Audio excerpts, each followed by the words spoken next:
March 7. Not content to covet. You shall not covet your neighbor's house.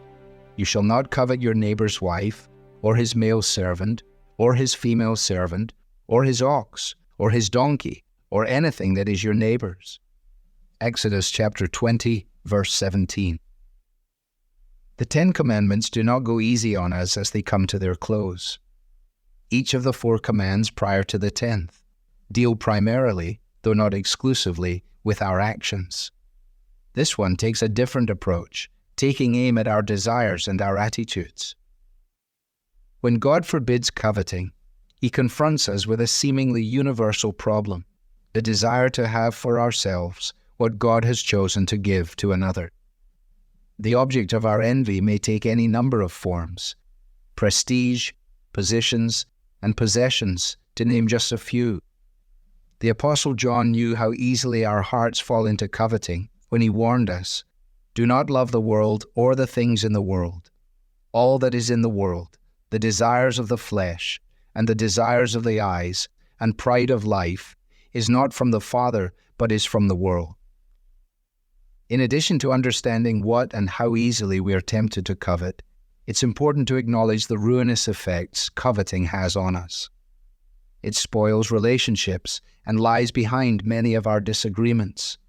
It is impossible to love someone while we covet something they have. It makes us selfish, and it causes us to fixate on material things. All of these effects are touched on by one of Jesus' warnings related to coveting.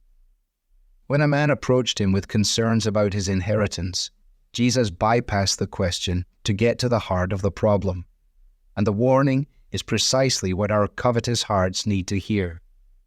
Take care and be on your guard against all covetousness, for one's life does not consist in the abundance of his possessions. How easily we forget this very truth, believing instead that true and lasting joy would be ours if we could only have a little more money, a little more fame, a little more free time, or a little more of whatever else we see others enjoying and covet for ourselves.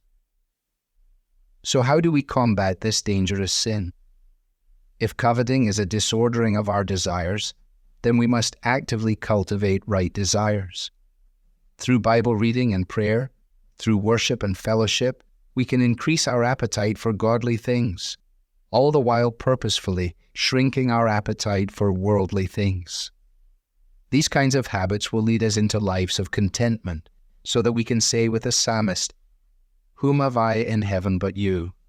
And there is nothing on earth that I desire besides you. My flesh and my heart may fail, but God is the strength of my heart and my portion forever." Do you long for your heart to be content? Do you want to guard against coveting? Then seek and find satisfaction in God alone. Next time you find you are sad for yourself rather than happy for another, because they have a blessing that you do not, ask God to enable you to say to yourself, and also to mean it, "There is nothing on earth as great as knowing God. There is no earthly blessing that can endure to eternity. Therefore, I shall be satisfied in Him and Him alone." Devotional material is taken from the Truth for Life Daily Devotional, copyright Alistair Begg. It's published by the Good Book Company. This reading was digitally created by Truth for Life and is used with permission. For more clear, relevant Bible teaching, visit truthforlife.org.